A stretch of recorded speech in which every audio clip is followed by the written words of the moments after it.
Hello students, आज का जो हमारा टॉपिक है वो है ग्राफिकल रिप्रेजेंटेशन ऑफ डेटा। आंकड़ों का आलेखीय निरूपण कि किस तरह से हम डेटा को ग्राफ के रूप में कैसे रिप्रेजेंट करते हैं, क्यों करते हैं और कैसे करते हैं, इन दोनों चीजों को हम समझेंगे। सबसे पहले तो आप ये समझिए कि ये जो टॉपिक है वो आपके किस तरीके से एग्जाम में आएगा, उसके बाद आप इस टॉपिक को समझना शुरू कीजिए।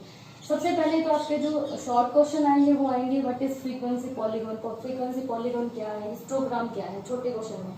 बड़े क्वेश्चन में आपके न्यूमेरिकल दे देंगे, इस तरीके से आपको डेटा दे दिया जाएगा और बोलेंगे कि निम्नलिखित आंकड़ों से फ्रीक्वेंसी पॉलीगॉन बनाइए, हिस्टोग्राम बनाइए। तो यहाँ पर क्लियर हो गया, ये छोटा सा टॉपिक है जिसपे आप बड़ा क्वेश्चन भी आता है और छोटा क्वेश्चन भी आता है।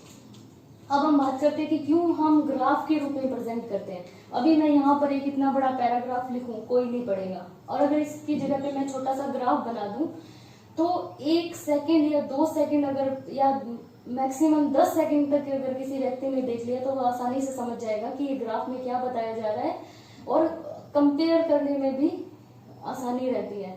तो अगर हम इसकी बात करें कि ग्राफिकल रिप्रेजेंटेशन क्यों करते हैं, आंकड़ों को रोचक बनाने के लिए, आकर्षक बनाने के लिए। आज के टाइम में लोग इतने व्यस्त हैं कि कोई भी आपका इतना बड़ा लिखा हुआ नहीं पढ़ेगा और हर चीज नहीं पढ़ी जा सकती। अगर हम न्यूज़पेपर भी पढ़ते हैं तो हम पूरा न्यूज़पेपर नहीं पढ़ सकते, कोई मैगजीन पढ़ते हैं, बुक पढ़ते हैं, उसको भी हमें ये देखना होता है कि ये चीजें हमारे काम की हैं।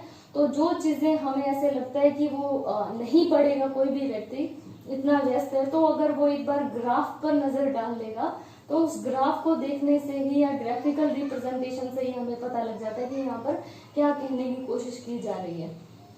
तो यहाँ तक हमें ये क्लियर हो जाना चाहिए कि कम से कम समय में इंफॉर्मेशन दूसरे तक पहुंचाने के लिए या कम से कम समय में इंफॉर्मेशन या नॉलेज गेन करने के लिए, आंकड़ों को रोचक बनाने के लिए और कंपेयर करने के लिए हम आसानी से कंपैरिजन कर सकते हैं। अगर हमारे पास ग्राफ के रूप में कुछ डेटा रहते हैं तो हम आसानी से कंपेयर कर सकते हैं। जैसे मैंने पहले भी बताया था कि अगर मान लीजिए मैं ये कहूँ कि ये तो इस बार का रिजल्ट है आपका और ये पिछली बार का है, लास्ट ईयर का, तो हम आसानी से बता सकते हैं कि लास्ट ईयर का जो रिजल्ट है। और एक नहीं, अगर हम इसमें डिफरेंट कलर का यूज करके अगर हम 4-5 चीजों को कंपेयर करना चाहें तो भी हम आसानी से कंपेयर कर सकते हैं।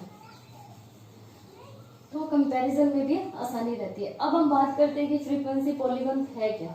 फ्रीक्वेंसी पॉलीगॉन, ये पॉलीगॉन जो है वो ग्रीक वर्ड है जिसका मतलब होता है मैनी एंगल्स, बहुत सारे कोण या बहुकोण, कोई भी ऐसी आकृति जिसके बहुत सारे कोण होते हैं, तो वो क्या कहलाता है, फ्रीक्वेंसी पॉलीगॉन कहलाता है। अब हम देखते हैं कि फ्रीक्वेंसी पॉलीगॉन को हम बनाते कैसे हैं। सबसे पहले हमें ग्राफ को समझना पड़ेगा। ये इस तरीके से ग्राफ होता है, यहाँ पर 0 या ओरिजिन पॉइंट होता है, ये x एक्सिस होता है, ये y होता है, ये हमेशा पॉजिटिव और ये धनात्मक होता है, ये ऋणात्मक होता है। लेकिन साइकोलॉजी में हमें सिर्फ ये वाला पोर्शन काम में लेना है जो जहाँ दोनों तरफ पॉजिटिव या धनात्मक रहते हैं, इसमें x और y एक्सिस दोनों पॉजिटिव रहेंगे, तो हमें ये वाला ग्राफ काम में लेना होता है। तो अब हम समझेंगे कि किस तरीके से बनाना है इसको। तो हमेशा क्या किया जाता है, x एक्सिस पर हमेशा क्लास इंटरवल लिखा जाता है, y एक्सिस पर फ्रीक्वेंसी लिखी जाती है। ये जो हमारे फ्रीक्वेंसी, ये तो आपको पता ही कि ग्राफ पर जो वो छोटे छोटे डिब्बे बने होते हैं वहां पर हमें पैमाना मानना होता है कि इतने बराबर ये होगा, तो वो आपको सब आता होगा। वरना अगर नहीं आता है तो आप इस वीडियो के बाद जिस ग्रुप में ये शेयर किया जाएगा वहाँ आप ये मैसेज छोड़ सकते हैं कि हमें इस तरीके से नहीं समझ में आया, दूसरे तरीके से समझा दीजिए। इस टॉपिक की बात नहीं कर रही, कोई भी टॉपिक अगर आपको नहीं समझ में आया है, स्टेटिस्टिक्स में ये जो स्टार्टिंग के चैप्टर है ये सबसे इम्पोर्टेंट है। आपको इसके बाद जाके जब न्यूमेरिकल करेंगे तो ये छोटी छोटी चीजें आपको बहुत ध्यान में रखनी पड़ेंगी। अगर आपको नहीं समझ में आता तो मेरे पास 10 तरीके हैं। आपको अगर एक तरीके से नहीं समझ में आता, दूसरे तरीके से, दूसरे से नहीं आता, तीसरे तरीके से मैं आपको समझा सकती हूँ। तो अगर आपको कोई चीज नहीं समझ में आती तो आप एक मैसेज छोड़ सकते हैं कि हमें ये दोबारा ये दूसरे तरीके से समझना है। तो यहाँ पर हमें क्या करना होता है, यहाँ पर एक्स एक्सिस पर हमें क्लास इंटरवल लिखना होता है और यहाँ पर फ्रीक्वेंसी लिखनी होती है। तो फ्रीक्वेंसी पॉलीगॉन में हम क्या करते हैं, सबसे पहले हमें यहाँ निकालना होगा मिड पॉइंट। ये आगे भी आपको निकालना आना चाहिए। तो यहाँ पर जब हम क्लास इंटरवल लिखेंगे तो सबसे पहले हमें मिड पॉइंट की ज़रूरत पड़ेगी। उससे पहले एक चीज़ और समझनी है, हमें जब भी फ्रीक्वेंसी पॉलीगॉन बनाना है तो हमें सबसे लास्ट में एक अपनी तरफ से मानना पड़ेगा। 0 से 4 का क्लास इंटरवल अपनी मर्जी से लेना पड़ेगा। क्यों? क्योंकि यहाँ पर हम डायरेक्ट ग्राफ यहाँ से शुरू नहीं कर सकते। मान लीजिए 1 2 3 4 5 6 7 ये यहाँ तक हमने फ्रीक्वेंसी ली है, मैक्सिमम 7 है तो 7 तक हमने यहाँ पर लिख लिया। 7 10 तक है, 7 8 9 10, तो हमने 10 तक यहाँ पर लिख लिया। उसके बाद हम यहाँ हवा में शुरू नहीं कर सकते ग्राफ को। आपको जब शुरू करना होगा तो इस 0 से शुरू करना होगा। तो यहाँ पर हमने 0 फ्रीक्वेंसी मानने की यहाँ के लिए और यहाँ के लिए भी। जो ग्राफ शुरू होगा वो यहाँ से बेस लाइन से टच होना चाहिए और जब ग्राफ खत्म होगा तब भी बेस लाइन से टच होना चाहिए।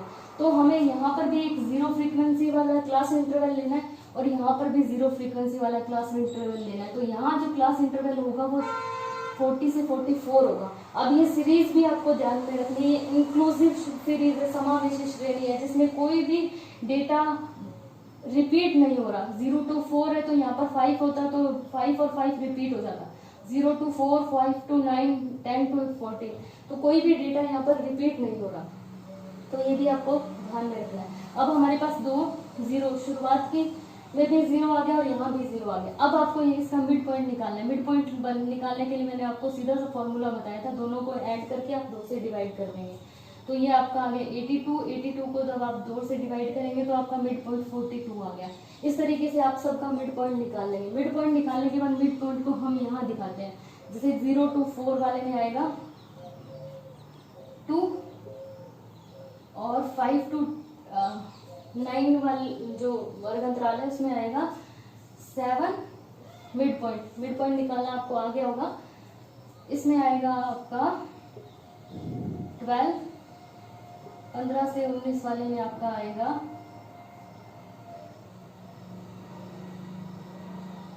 17, 22, 27, 32, 37। ये आप मिड पॉइंट निकालेंगे। उसके बाद आप मिड पॉइंट को यहाँ पे दिखाएंगे। ये जो फर्स्ट है यहाँ पर 2, यहाँ पर 7, यहाँ पर 12, यहाँ पे 17, यहाँ पे 22, यहाँ पे 27, यहाँ पे 32, यहाँ पे 37, यहाँ पे 42। यहाँ जो आपका मिड पॉइंट आएगा उसको आप नीचे यहाँ पर लोकेट करेंगे। उसके बाद जितनी फ्रीक्वेंसी है, जैसे स्टार्टिंग वाला जो जहाँ पर मिड पॉइंट 2 है इसकी 0 है, इसका मतलब यहाँ पर। उसके बाद दूसरा जो है वहाँ पर फ्रीक्वेंसी 2 है तो आपने यहाँ पर 2 लगा लिया। तो इस तरीके से उसके बाद है 12 पे अगर 4 है आपकी फ्रीक्वेंसी, ठीक है। उसके बाद 17 मिड पॉइंट जहाँ आपने लिया है उसकी 10 है तो यहाँ पर 10 आ गया। 22 जहाँ आपने लिया है उसकी 7 है फ्रीक्वेंसी। उसके बाद जहाँ आपने 27 लिया है उसकी फ्रीक्वेंसी 2 है, ये यहाँ पर आएगा 2। उसके बाद आपको बस यहाँ पर निशान लगाना है, पॉइंट लगाना है। उसके बाद 32 जो आपने लिया है वहाँ उसकी फ्रीक्वेंसी 4 है, 37 की फ्रीक्वेंसी 3 है और 42 की 0 है। यानी ग्राफ वहीं पर आके रुकेगा वापस। अब आपको इस एक लाइन से बहुत अच्छे से इसको मिला देना है स्केल की सहायता से। मैं आपको सीधा ये बता रही हूँ, ये मैंने गलत मिला दिया। पहले यहाँ जाएगा, फिर यहाँ जाएगा, यहाँ जाएगा, फिर यहाँ जाएगा। आपको स्केल की हेल्प से इसको मिलाना है। तो ये आपका फ्रीक्वेंसी पॉलीगन बन गया। ये देख रहे हैं इसके बहुत सारे एंगल्स हैं, यानी बहुत सारे कोण हैं, इसलिए इसे बहुकोण भी कहा जाता है। तो ये इस तरीके से आपकी आकृति बनेगी, इसको फ्रीक्वेंसी पॉलीगन कहा जाता है। इसी डेटा पे अगर हम हिस्टोग्राम बनाएंगे तो ये 2 ही है आपके। हिस्टोग्राम का मतलब होता है जहां पर हम कोई स्तंभ के रूप में आकृति बनाते हैं, जहां पर ग्राफ इस तरीके से नहीं बनेगा बल्कि इस तरीके से स्तंभ के रूप में बनेगा, वो कहलाता है हिस्टोग्राम। या रेक्टेंगल शेप में हम इसको बनाते हैं। तो यहाँ पर हमें मिड पॉइंट की जरूरत नहीं पड़ती है। वो क्यों नहीं पड़ती है वो भी हम देखेंगे। ये हमने बना लिया और यहाँ पर एक्स एक्सिस, यहाँ पर 0, यहाँ पर y, ठीक है। यहाँ पर अब जो ये पहला, यहाँ पर हमें 0 लेने की भी ज़रूरत नहीं है। तो ये जो एक्स्ट्रा हमने क्लास इंटरवल लिया है वो हिस्टोग्राम में लेने की जरूरत नहीं पड़ती। हिस्टोग्राम में हम क्या करते हैं, ये जो कंटिन्यूटी में 5 to 10 5 to 9 दिखा रखा है ये कंटिन्यूटी में होता है, इसलिए हमें 0 की जरूरत नहीं पड़ती है। जैसे मान लीजिए पहले वर्ग अंतराल को आपने 5 मान लिया, दूसरे को आप 10 मान लोगे, तीसरे को आप 15 मान लोगे, चौथे को आप 20 मान लोगे, पांचवे को आप 25 मान लोगे, 30 मान लोगे, 35 मान लोगे और 40 मान लोगे। क्योंकि यहाँ पर हमें सीरीज में यहाँ 5 से 10 तक है, यानी 5 का इंटरवल है। तो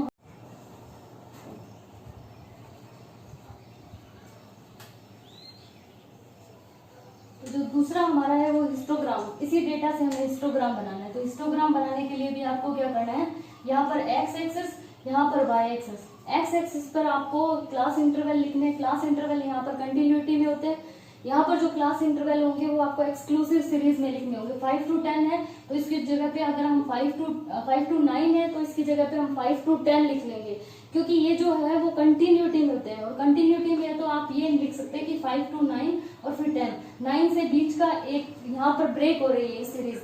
तो इस ब्रेक को खत्म करने के लिए, ये जो बीच में हमारी सीरीज टूट रही है, इसके लिए हम फिर इसको पहले एक्सक्लूसिव सीरीज में लिख लेंगे। 5 to 10 आ जाएगा, 10 to 15 आ जाएगा। तो इस तरीके से आप जो ये क्लास इंटरवल है, यहाँ हमें ना मिड पॉइंट की जरूरत है और ना ही हमें ये एक्स्ट्रा जो हमने क्लास इंटरवल 2 लिए थे ये भी हमें लेने की जरूरत नहीं है। यहाँ पर हमें सिर्फ जो कंटिन्यूटी में लिखना है 5, 10, 15, 20, 25, 30, 35 और 40, यानी जो हमारे वर्ग अंतराल दिए हुए, क्लास इंटरवल दिए हैं वो आराम से बन गए। 5 to 10, 10 to 15, 15 to 20, 20 to 25, 25 to 30, 30 to 35, 35 to 40। तो इजीली अपन इसको लिख सकते हैं। ये इससे भी आसान रहता है, पॉलीगॉन से भी आसान रहता है। तो यहाँ पर हम क्या करेंगे, फ्रीक्वेंसी को लिखेंगे 1, 2, 3, 4, 5, 6, 7, 8, 9, 10। मैं बहुत रफ में बता रही हूँ आपको, रफली तरीके से बता रही हूँ, आप बहुत अच्छे से बनाना है इसको। तो पहले 5 to 10 में हमारी फ्रीक्वेंसी कितनी है, 2 है। तो 2 पे हम इसकी जो उच्चतम सीमा और निम्नतम सीमा दोनों पे निशान लगाएंगे। अब इसकी उच्चतम सीमा आपसे कोई पूछे कि 5 to 10 जो क्लास इंटरवल है इसकी उच्चतम सीमा क्या है और निम्नतम सीमा क्या है, तो आपका आंसर होगा कि इसकी उच्चतम सीमा तो 10 है और निम्नतम सीमा 5 है। तो 5 और 10 दोनों पे आपको 2-2 का निशान लगाना है और इसको इस तरीके से मिलाना है, स्तंभ बनाना है। जैसे कि स्तंभ आकृति, हिस्टोग्राम को क्या कहते हैं, आयत चित्र या स्तंभ आकृति। तो हमें एक तरीके से रेक्टेंगल शेप में इसको बनाना होता है। दूसरा जो है उसकी 10 to 15 की जो फ्रीक्वेंसी है वो 4 है, तो 4 पे हमें इस तरीके से निशान लगाना है, इस तरीके से मिलाना है। उसके बाद 15 to 20 की जो फ्रीक्वेंसी है वो 10 है, तो आपको 10 पे इस तरीके से 2 निशान लगा के इसकी उच्चतम सीमा और इसकी निम्नतम सीमा पे निशान लगाना है। उसके बाद 7, 20 से 25 के बीच में 7 है, तो 7 पर आप निशान लगा के इस तरीके से मिलाएंगे। उसके बाद 25 से 30 के बीच की जो फ्रीक्वेंसी है वो 2 है, तो आप 2 पे इस तरीके से लगाएंगे। फिर 30 से 35 की जो है वो 4 है, तो या 4 पे इस तरीके से बनाएंगे। उसके बाद 35 to 39 में 3 है, तो 3 पे आप इस तरीके से निशान लगाएंगे। तो इस तरीके से ये बहुत ही सुंदर सा ग्राफ बन जाता है। अब आप अगर मान लीजिए इस ग्राफ को मैं इस तरीके से प्रेजेंट करूं कि मैंने किसी भी चीज के डेटा बताए हैं, मान लीजिए कि ये हमारी ग्रोथ रेट के बारे में है कि इस ईयर में 2001 में इतनी थी, 2 में इतनी थी, 3 में इतनी थी, 4 में इतनी थी, 5 में इतनी थी, 10 में इतनी थी।